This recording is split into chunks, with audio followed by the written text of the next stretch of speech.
Matteo Wesley was 34 years old, and until last Saturday night, he believed that respect in a marriage was something you earn through love, not money. He worked as a high school history teacher in Portland, Oregon, pulling in about $62,000 a year. It was honest work, the kind that let him sleep at night and look his students in the eye.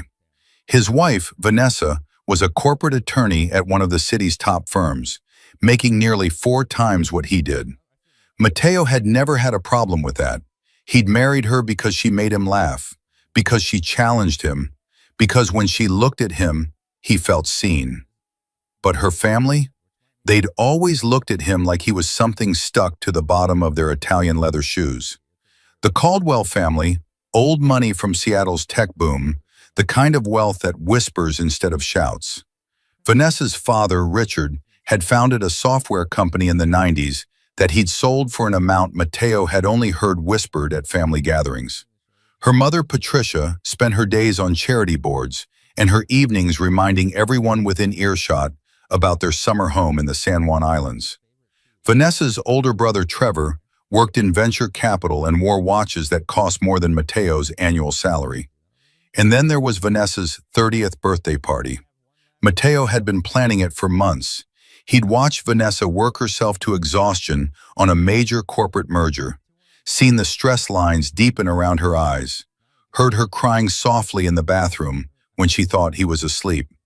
She deserved something special, something that would remind her why she pushed herself so hard, to build the life they both wanted. So Matteo had done something he'd never done before. He'd reached out to his grandmother's estate lawyer. His grandmother, Eleanor Wesley, had passed away 8 months earlier. She'd been a quiet woman, a first-generation immigrant who'd worked as a seamstress in San Francisco's Chinatown for 40 years. Matteo had visited her every Sunday, bringing her groceries and stories from his classroom. She'd never seemed wealthy. She'd lived in the same small apartment for decades, mended her own clothes, clipped coupons. But Eleanor Wesley had been smart with money, very smart. When her lawyer, Mr. Harrison, had contacted Matteo 6 months after her death, he'd explained that Eleanor had invested wisely over the decades. Real estate purchases in the Bay Area before the boom, conservative stock portfolios that had grown steadily. The estate was worth just over $2 million, and Matteo was the sole heir. Matteo had been stunned. He'd cried in Mr. Harrison's office, overwhelmed by his grandmother's sacrifice and foresight. She could have lived comfortably, could have traveled, could have enjoyed the fruits of her labor. Instead, she'd saved it all for him. He hadn't told anyone yet, not even Vanessa. He wanted to be smart about it, to meet with financial advisors, to understand the tax implications, to plan their future carefully. But when Vanessa's birthday approached, Matteo knew exactly what he wanted to do with a portion of it. He'd booked the entire top floor of the observatory, Portland's most exclusive event venue, with floor-to-ceiling windows overlooking the city lights. He'd hired the chef from Vanessa's favorite restaurant to cater a 5-course dinner. He'd arranged for a string quartet, for custom floral arrangements of white orchids, Vanessa's favorite, for personalized champagne cocktails. He'd invited 60 of Vanessa's closest friends, colleagues, and family members. The total cost? Just under $45,000. It was extravagant by Matteo's usual standards, but it was for Vanessa. And honestly, a small part of him wanted to show her family that he could give their daughter something extraordinary, even if it wasn't in the way they expected. He'd planned everything down to the last detail, working with the venue's event coordinator, a sharp woman named Diana who'd been incredibly professional. Matteo had put down the deposit 3 months ago, paid the balance 2 weeks before the event, and had Diana's assurance that everything would be perfect. What Matteo hadn't anticipated was how the Caldwell family would treat the entire evening. From the moment Patricia Caldwell stepped off the elevator into the observatory's elegant reception area, her expression had soured. "Oh," she'd said, her voice carrying that particular tone of disappointment the wealthy reserve for things that don't quite meet their standards. "How quaint. I assumed we'd be at the Sentinel Club. That's where we celebrated Trevor's 30th. Richard had barely acknowledged Mateo, heading straight for the bar with Trevor in tow. Vanessa's Aunt Michelle, her mother's sister, had wrinkled her nose at the champagne selection. Domestic? She'd murmured to Patricia, loud enough for Mateo to hear. I thought this was supposed to be a special occasion.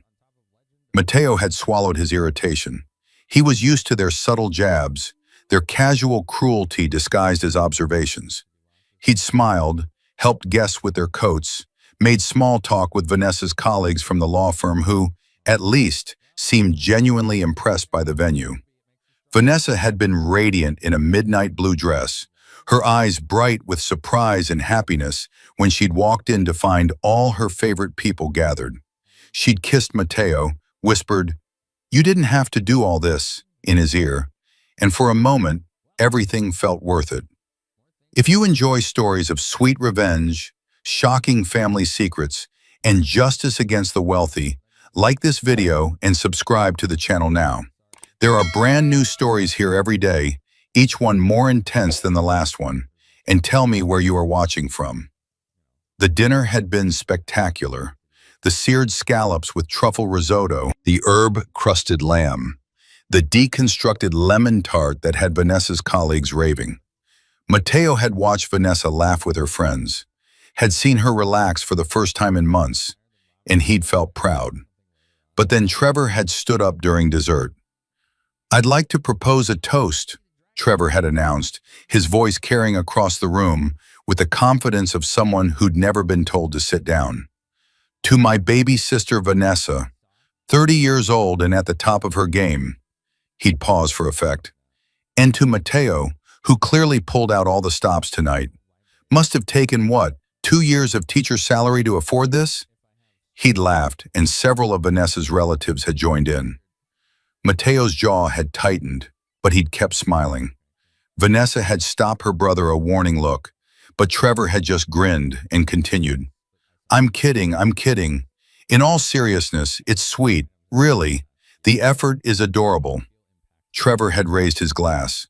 "To Vanessa, who deserves the world, and to Mateo, who does his best with what he has." The condescension had hung in the air like smoke. Mateo had seen the flash of anger in Vanessa's eyes, but before she could say anything, Patricia had chimed in. "It really is lovely, Mateo," she'd said in that same tone she might use to compliment a child's finger painting. "I'm sure this must have set you back quite a bit. You really shouldn't have stretched yourself so thin. We could have helped, you know. We always do." Richard had nodded, swirling his scotch. "Next time, just say something. We can arrange something at the Sentinel Club. My membership covers events like this." Mateo had felt the heat rising in his chest, that particular cocktail of humiliation and rage that comes from being talked down to by people who measure worth in dollar signs. But he'd bitten his tongue. This was Vanessa's night. He wouldn't ruin it. What he didn't know was that Diana, the event coordinator, had been standing just behind him, tablet in hand, preparing for the cake presentation. And Diana had heard every word. She'd also been present when Mateo had paid the full balance for the event. She knew exactly who had made this evening possible. "Excuse me, everyone," Diana had said, her voice professional but firm. "If I could have your attention for just a moment before we bring out the birthday cake." The room had quieted, guests turning toward her with polite curiosity. "I'm Diana Morrison, the senior event coordinator here at the observatory. I just wanted to take a moment to thank the person who made tonight possible." She'd smiled directly at the Caldwell family table. "It's not every day we work with clients who have such a clear vision and the resources to execute it perfectly." Trevor had smirked, raising his glass toward his father as if accepting the acknowledgement on behalf of the family. But Diana had turned to face Mateo directly. "Mr. Wesley, we want to thank you for choosing the observatory for your wife's celebration. The $45,000 investment you made in tonight's event has resulted in what I think we can all agree is a spectacular evening." Her voice had carried clearly across the now silent room. From the full venue buyout, to the custom menu by Chef Rodriguez, to the imported orchid arrangements, Every detail reflects your generosity and your love for your wife. We're honored to have been part of it." Matteo had watched the color drain from Trevor's face. Patricia's mouth had opened slightly, her champagne glass frozen halfway to her lips. Richard had actually looked up from his scotch, his expression shifting from bored indifference to confusion. Vanessa had turned to Matteo, her eyes wide with questions. "Wait," Trevor had said, his voice sharp. "What did you just say?" Diana had consulted her tablet with professional efficiency. "Mr. Wesley booked this event 3 months ago and paid the full balance 2 weeks ago. The $45,000 cost covered the venue rental, catering, entertainment, and all amenities for tonight's celebration." The silence that followed was deafening. Matteo had seen it all play across their faces: the shock, the confusion, the rapid recalculation of everything they'd assumed about him. Patricia had looked like she'd swallowed something sour. Trevor had actually set down his glass, his earlier smirk completely gone. "Matteo?" Vanessa had whispered, touching his arm.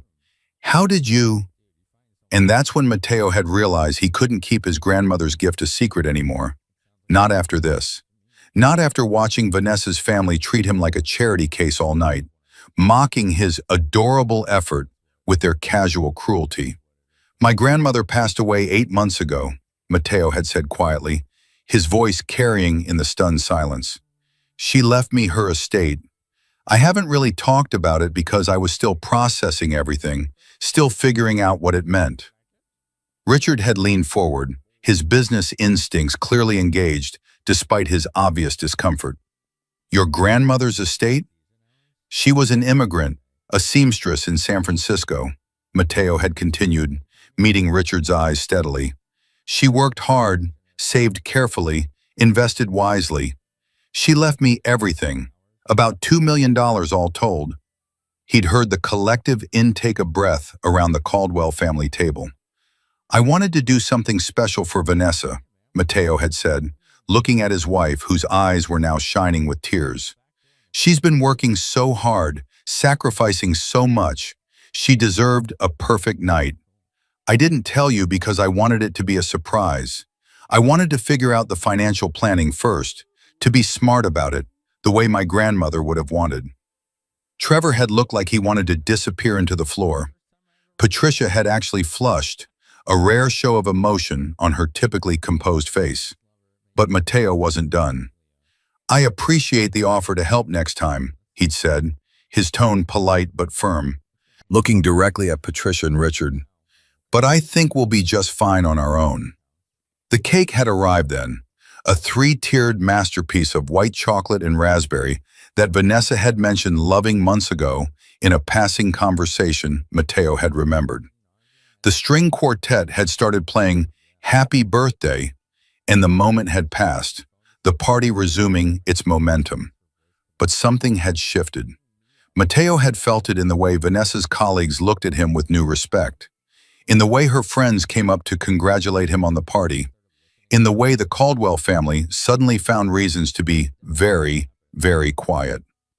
Vanessa had pulled him aside during the cake service, tears streaming down her face. "You did all this?" she'd whispered. "For me?" "Of course for you," Matteo had said, wiping her tears with his thumb. "You're my wife. You're my everything. Why didn't you tell me about your grandmother's estate?" "I wanted to surprise you, and honestly, I needed time to process it.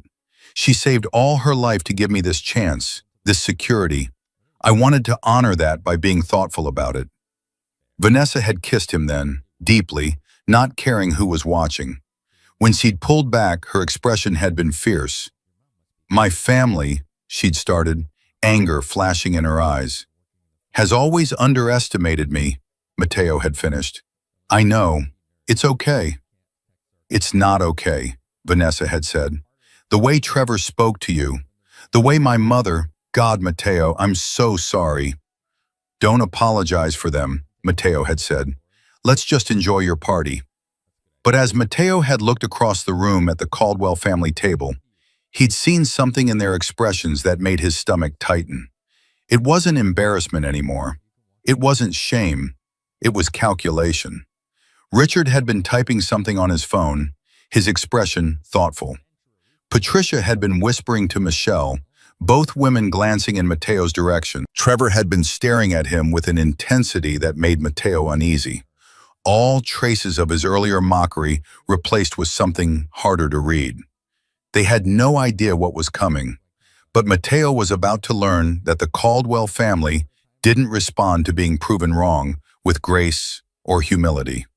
They responded with strategy, and by the end of the night, as Mateo helped Vanessa into their modest sedan, while the Caldwell family climbed into their luxury vehicles, he'd overheard just enough of Richard and Patricia's conversation to know that his revelation hadn't ended anything.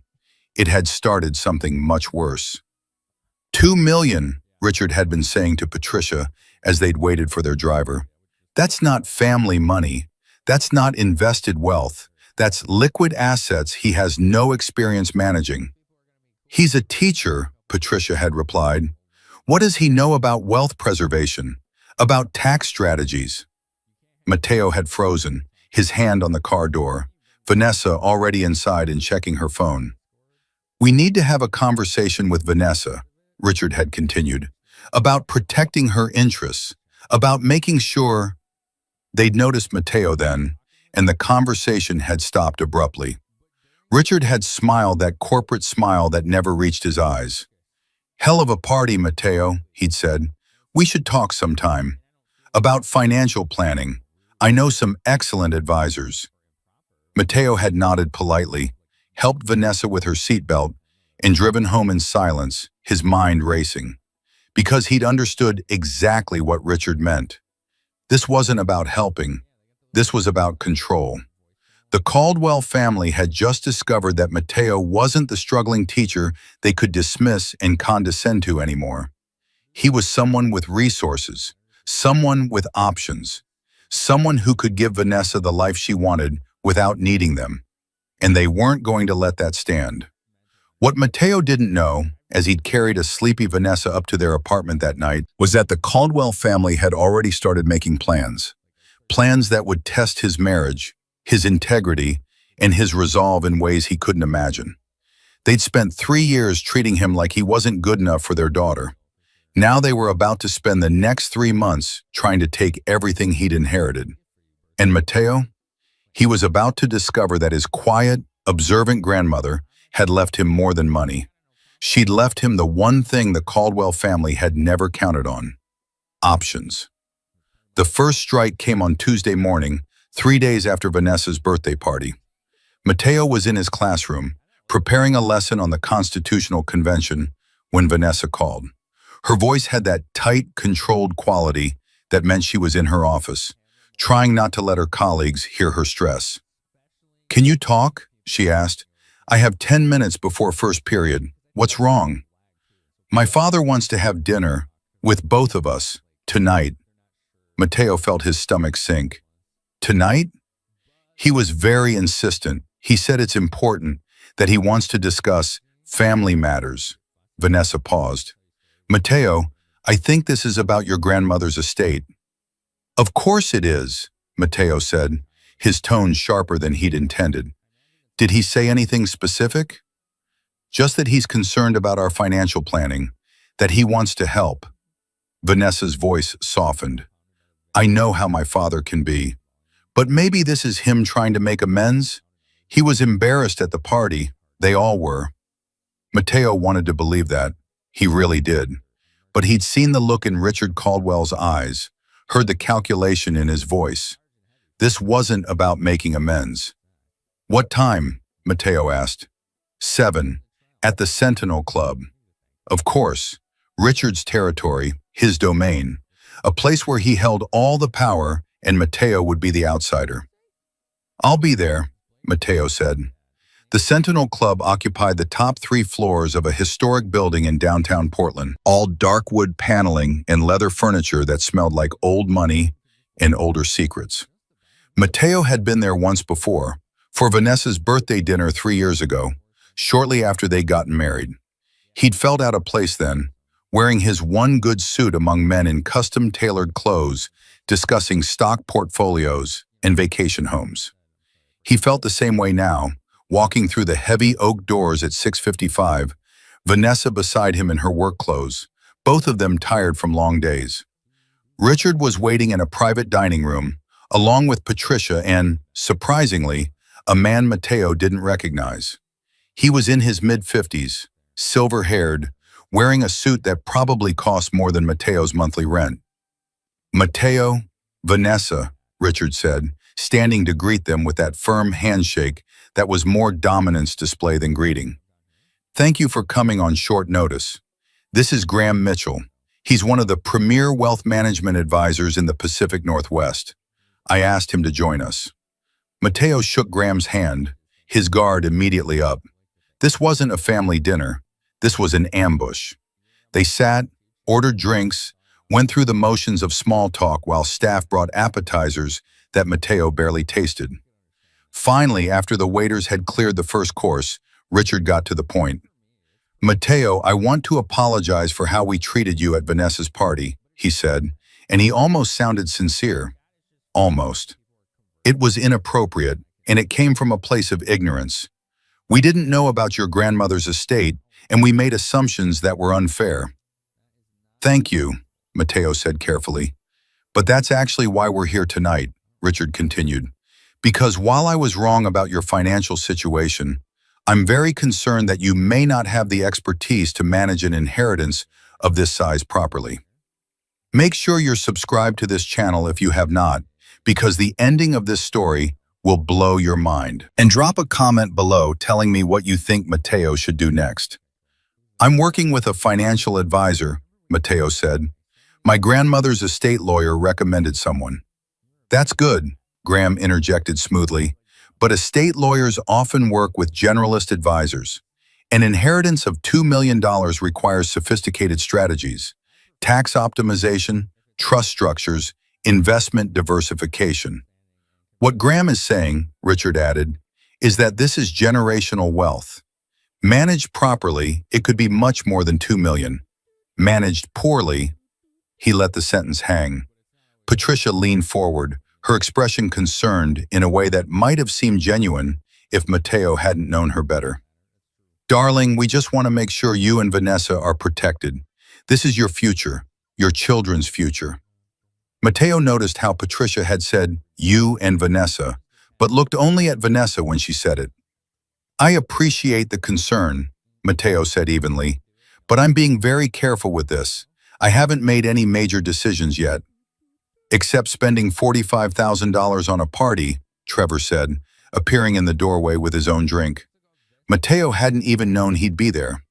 "No judgment, man, but that's what Dad's talking about. That's not careful. That's emotional spending." Vanessa's hand found Matteo's under the table, squeezing hard. "It was my birthday, Trevor, and it was beautiful." "It was," Patricia agreed quickly. "But your brother has a point. $45,000 is a significant amount to spend on a single evening when you're learning to manage this kind of wealth."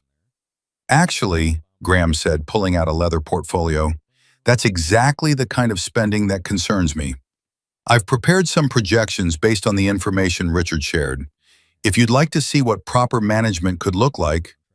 He spread several charts across the table, full of graphs and numbers that Matteo actually understood better than they probably expected. He'd taught economics for 2 years before switching to history.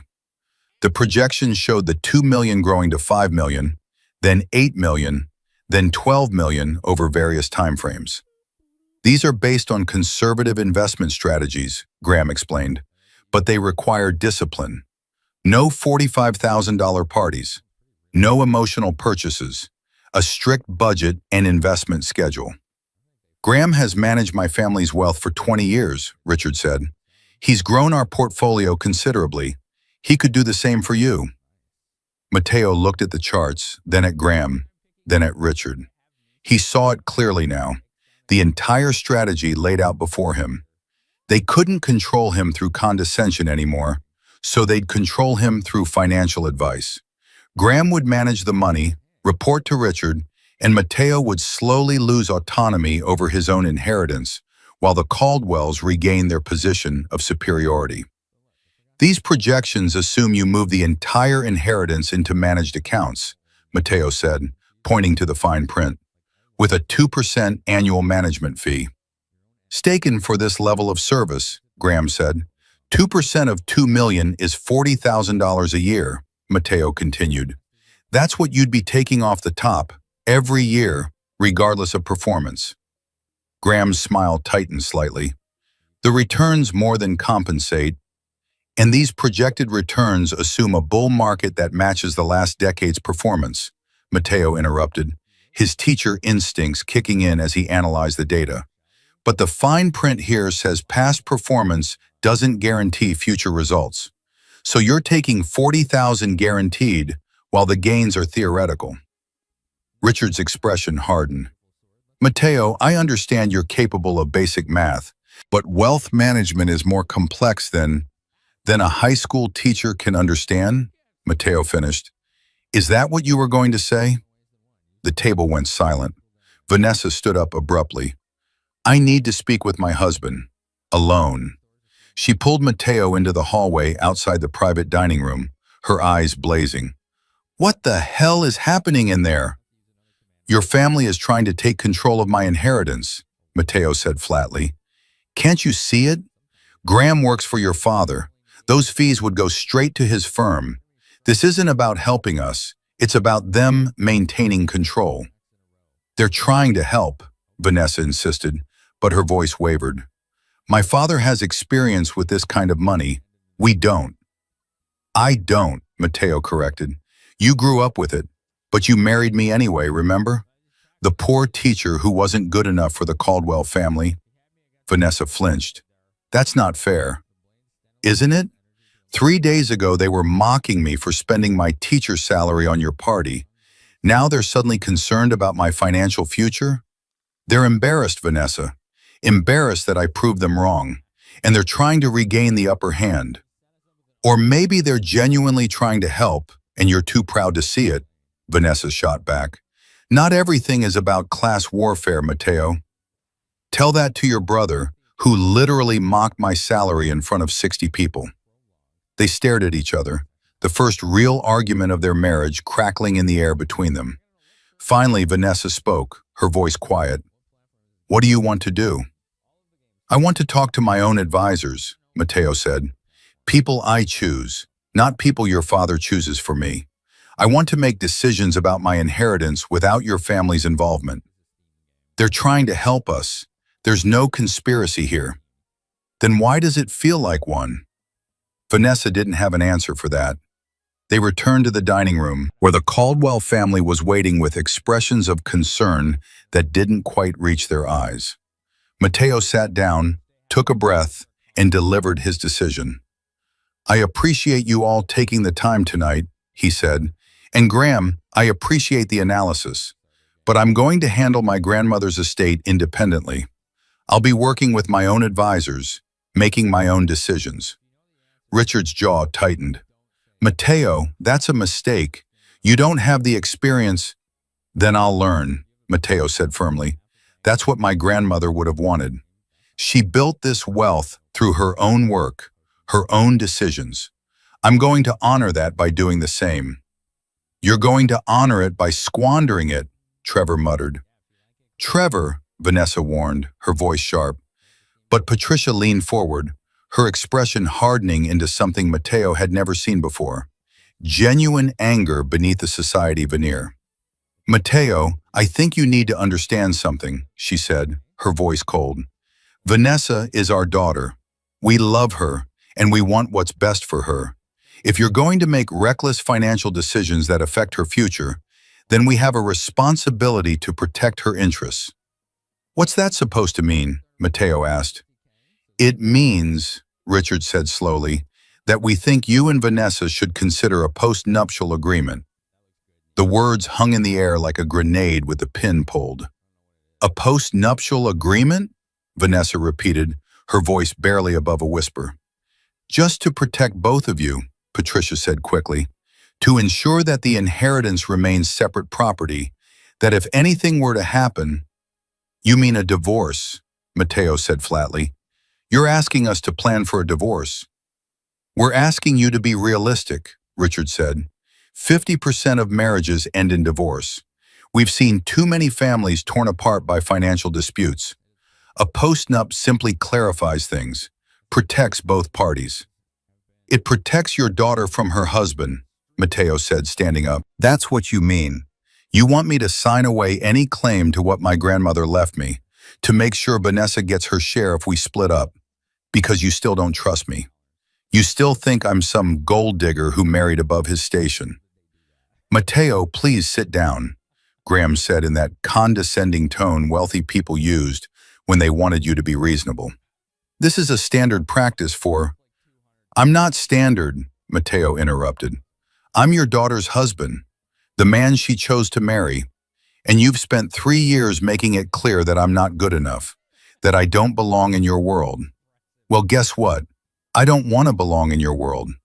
I want to build my own world, with Vanessa, on our terms.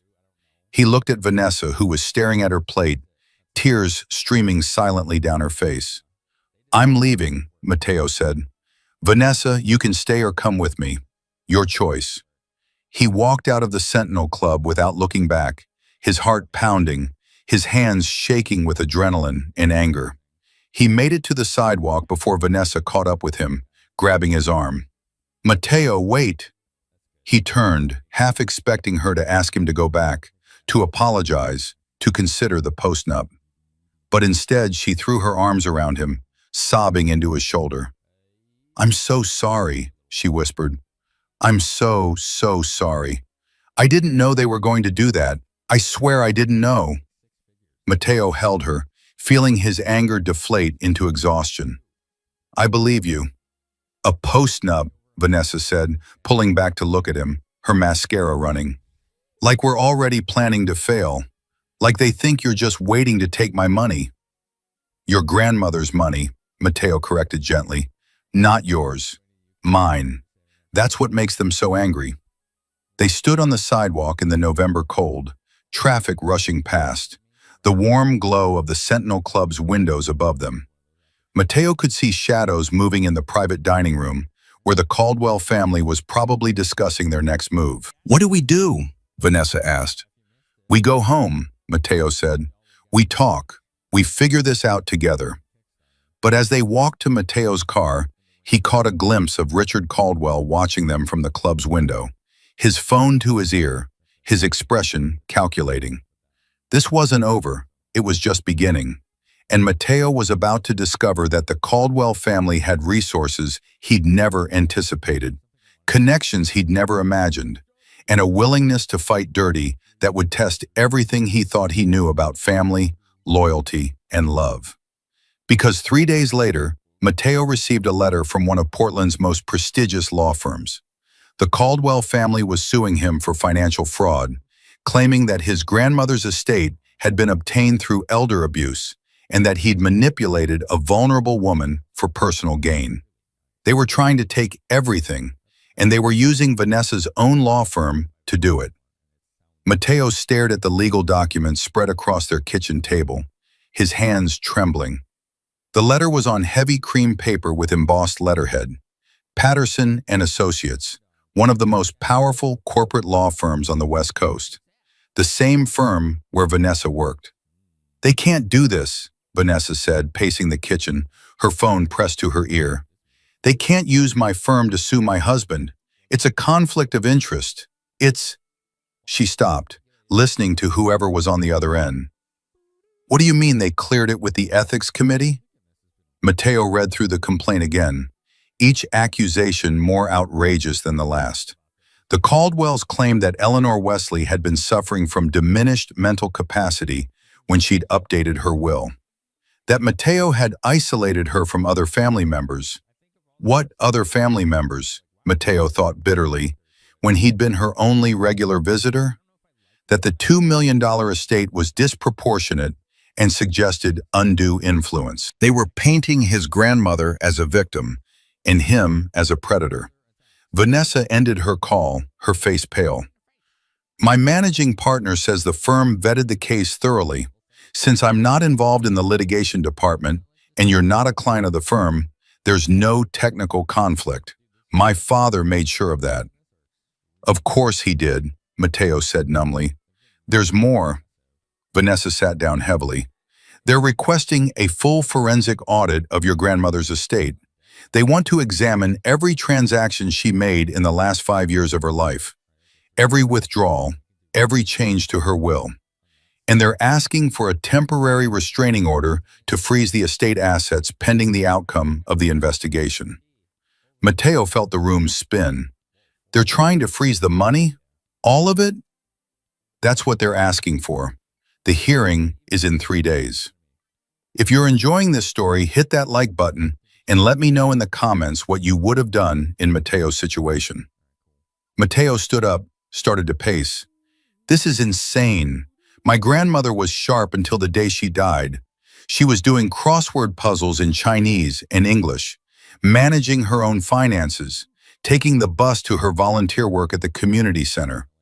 She had a full mental capacity evaluation done by her doctor 6 months before she died, specifically because she wanted to make sure the will wouldn't be challenged. Do you have that evaluation? Vanessa asked. Mr. Harrison should have it. He's her estate lawyer. Mateo grabbed his phone. I need to call him right now. But when he reached Mr. Harrison, the news got worse. I received the complaint this morning, Harrison said, his elderly voice tired. Mateo, I have to be honest with you. This kind of challenge is difficult to fight. The Caldwells have resources and they're alleging elder abuse. Even if the claims are baseless, the legal fees alone could drain a significant portion of the estate. So what do? You need a litigator, someone who specializes in estate disputes. I can give you some names, but Mateo, Harrison paused, these attorneys don't come cheap. You're looking at a retainer of at least $50,000, and the case could cost several $100,000 to fight properly. Mateo felt sick. So they're forcing me to spend my inheritance defending my right to my inheritance? I'm afraid that's exactly what they're doing. Over the next 48 hours, Mateo learned exactly how ruthless the Caldwell family could be when they wanted something.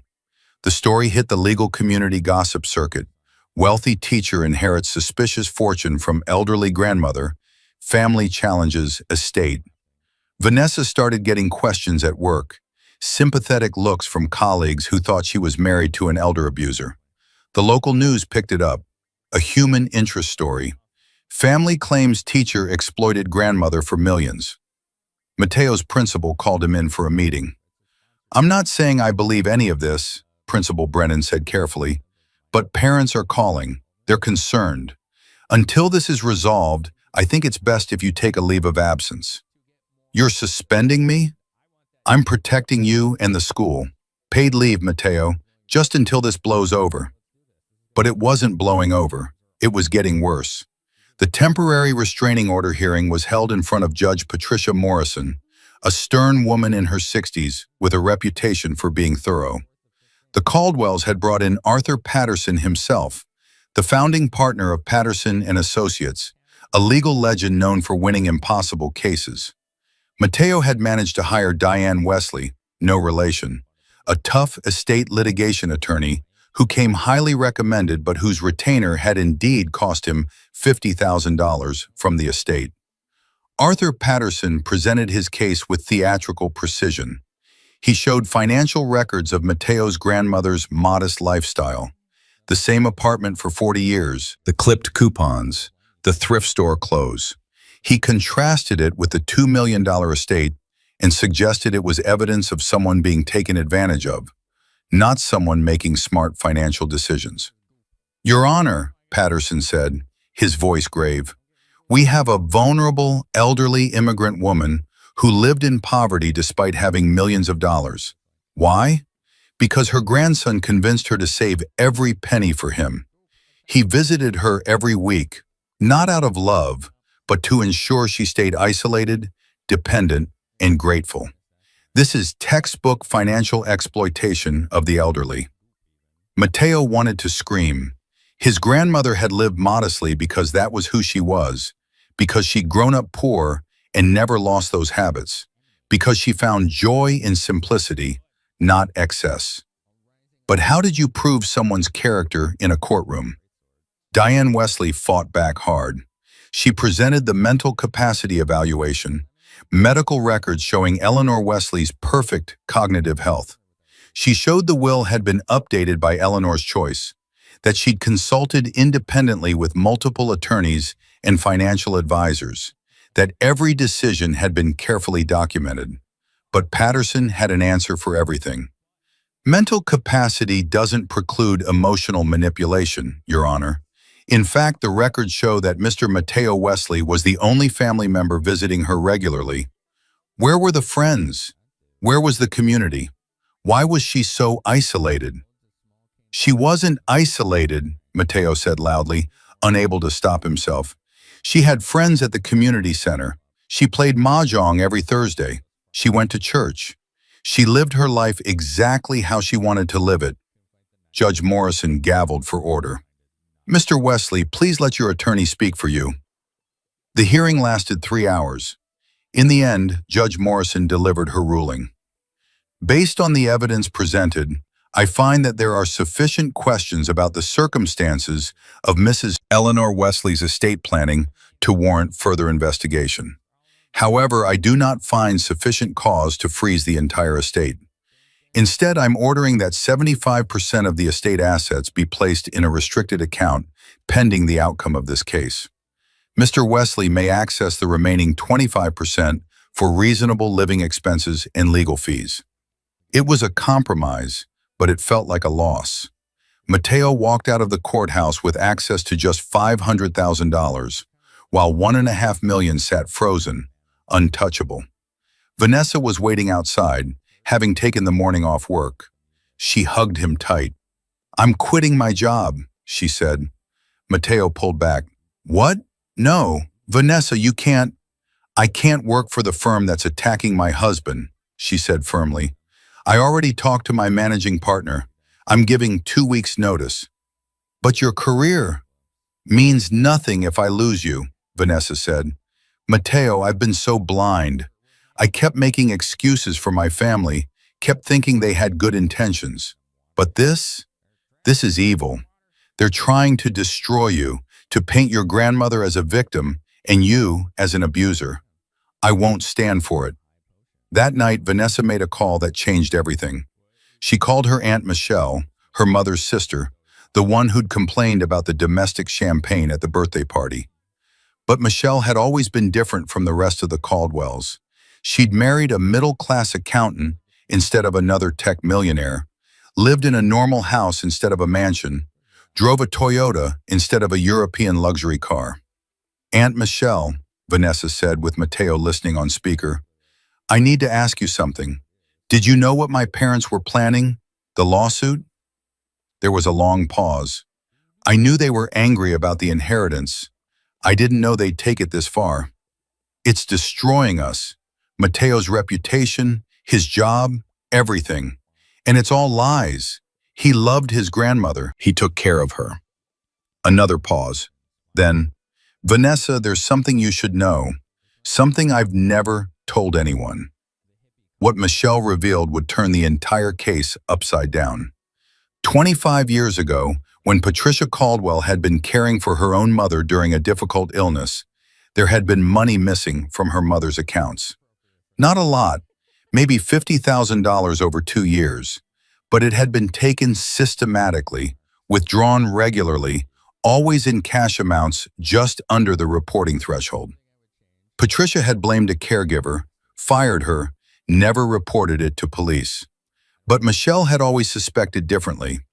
She'd seen Patricia's spending during that time, seen the designer clothes and jewelry that didn't match her financial situation.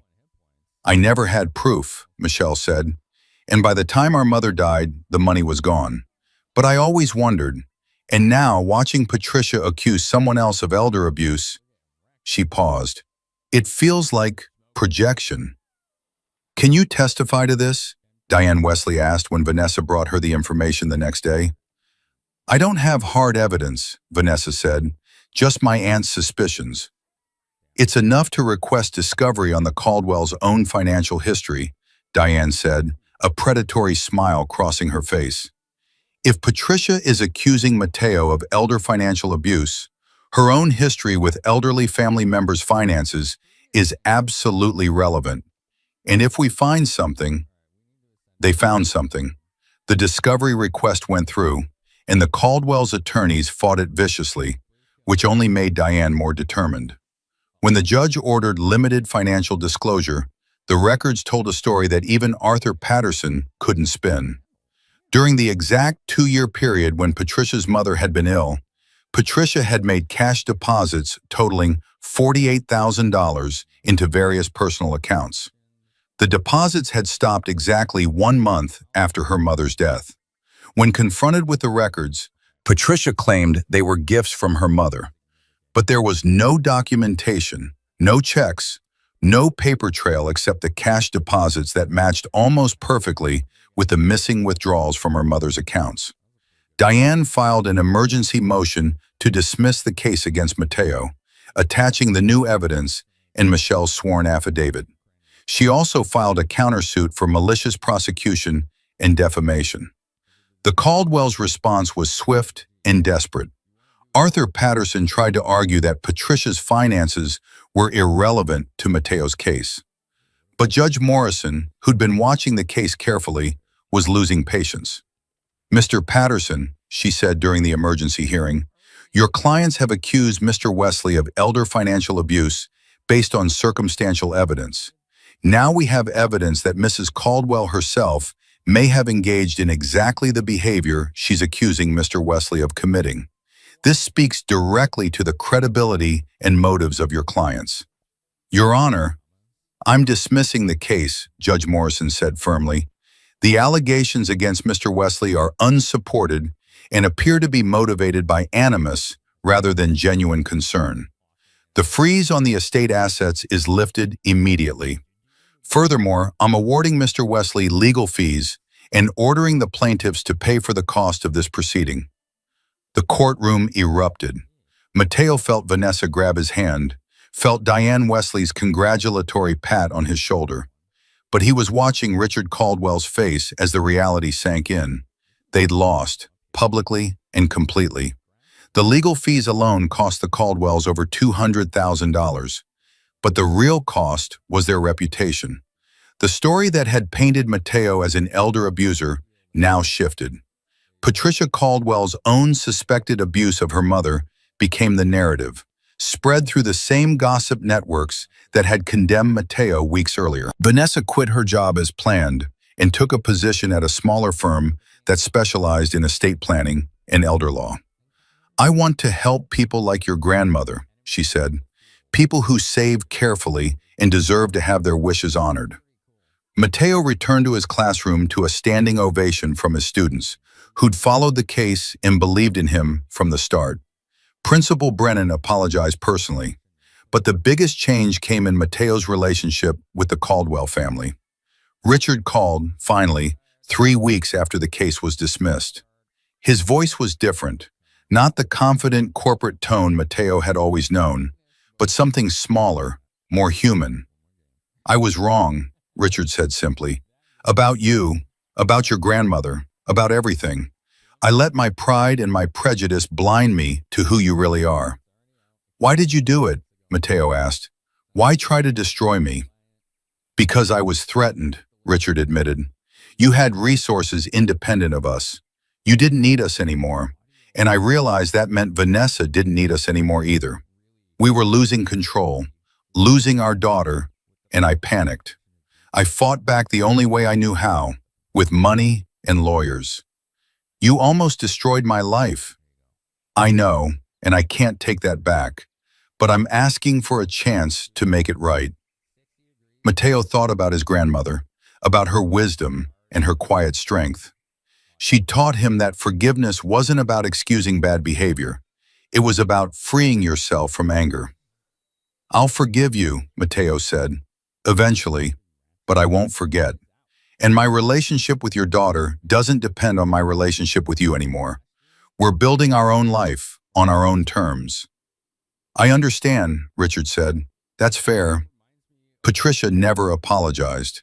She withdrew from public life for a while, Her charity board positions quietly ended. The investigation into her mother's finances was never formally pursued, but the questions lingered. Trevor sent a text. "You won. Congrats. Maybe I underestimated you." It wasn't an apology, but from Trevor, it was probably the closest Matteo would get. 6 months later, Matteo and Vanessa hosted a small dinner party at their new home, a modest but comfortable house they'd purchased with part of the inheritance. The guest list included Mr. Harrison, Diane Wesley, Aunt Michelle, and a few close friends. No Caldwells. As Matteo raised his glass to toast, he thought about his grandmother, about the life she'd lived and the gift she'd given him. Not just money, but the freedom to choose his own path.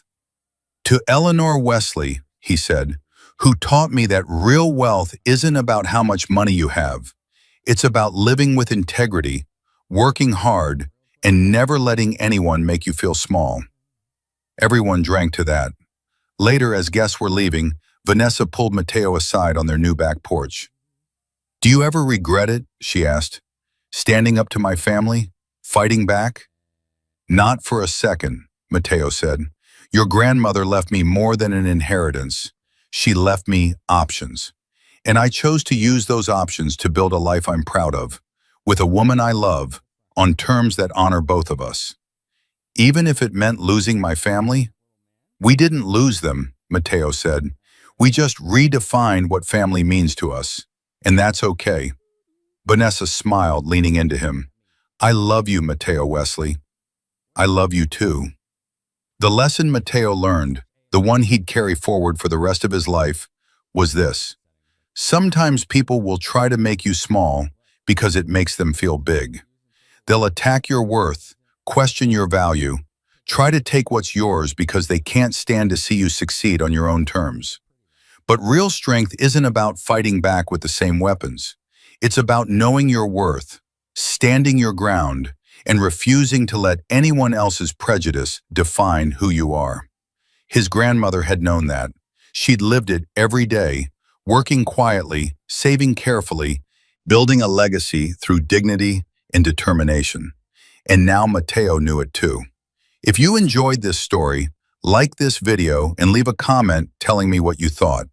And if you're not already subscribed to the channel, please subscribe and hit the notification bell to get alerts for new stories like this one. Thanks for watching, and I'll see you next time.